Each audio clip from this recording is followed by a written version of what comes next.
எல்லாராலும் மிக பிரபலமா பேசப்பட்டிருக்கக்கூடிய இந்த லிவியாதானை குறித்து தான் இந்த குறுகிய காணொலியில பார்க்க போறோம். இந்த லிவியாதானை குறித்து வேதத்தில் எங்க சொல்லப்பட்டிருக்குன்னா, யோபு 41ஆம் அதிகாரத்துல ஒரு அதிகாரம் முழுக்க இந்த லிவியாதானை குறித்து நம்ம பார்க்கலாம். இந்த லிவியாதானை தூண்டில பிடிக்க முடியாது, இது நாக்க கயிற்றுனால கட்ட முடியாது, இது மூக்க நாற்கயிறு போட்டு கட்ட முடியாது, அதன் தாடைய உருவ குத்தவும் முடியாது.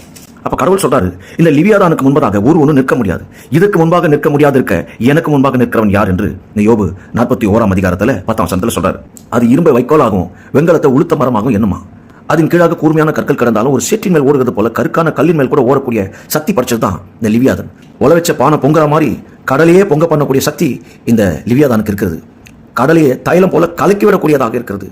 பூமியின் மேல் இதற்கு ஒப்பான ஒரு மிருகம் ஒன்றுமே இல்லைன்னு சொல்லப்பட்டிருக்கு. எல்லா அகங்காரமுள்ள ஜீவன்களுக்கெல்லாம் இந்த லிவியாதான் தான் ராஜாவா இருக்கிறது என்று சொல்லப்பட்டிருக்கு. அப்ப கடவுள் இந்த யோபு 41ஆம் அதிகாரத்தில் இந்த லிவியாதானை இப்படி புகழ்றாரா? இல்ல, இந்த லிவியாதானுக்கு இந்த வீரியத்தையும் இந்த பலத்தையும் கொடுத்தது கடவுள் தான். இந்த லிவியாதானை சிருஷ்டித்தது கடவுள் தான்.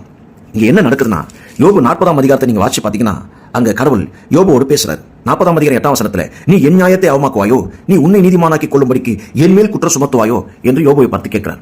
யோபு அவன் உத்தமனும் சன்மார்க்கனுக்கு தேவனுக்கு பயந்து பொல்லாப்புக்கு விலகிறவனா இருந்தபடினாலே அவன் தன் நீதியை முன்னிறுத்துகிறதுக்கு அவன் தேவனுடைய நீதியை குற்றம் சுமத்தக்கூடிய இடத்துல இருக்கிறான் என்பது தான் இந்த 40ஆம் அதிகாரம் 8ஆம் வசனத்துல நம்மளால தேவன் சொல்ல நம்மளால் கேட்க முடிகிறது. அதனால தான் 41ஆம் அதிகாரம் 10ஆம் வசனத்துல, நான் படைச்ச இந்த லிவியாதானுக்கு முன்பாக நீ நிற்கக்கூடாது இருக்க, அதன் பலத்துக்கு முன்பதாக நிற்கக்கூடாது இருக்க, அதை சிருஷ்டித்த அதை படைத்த எனக்கு முன்பாக நிற்பவன் யார்? என்னை பத்தி நீ தெரிஞ்சுக்கணும்னா முதல்ல நான் படைச்ச இந்த லிவியாதானை பத்தி நீ தெரிஞ்சுக்கணும். இதுக்கு ஒப்பான மிருகம் பூமியில இல்லை, இதை எதிர்க்கத்தக்க பூமியில ஒருத்தனும் இல்லாத இருக்க, இதை படைத்த என்ன யார் எதிர்க்க முடியும் என்பதை நீ நல்லா விளங்கிக் கொள்ளணும் யோபு என்பதற்காகத்தான் இந்த லிவியாதானை குறித்து தேவன் எவ்வளவாய் பேசுகிறார்.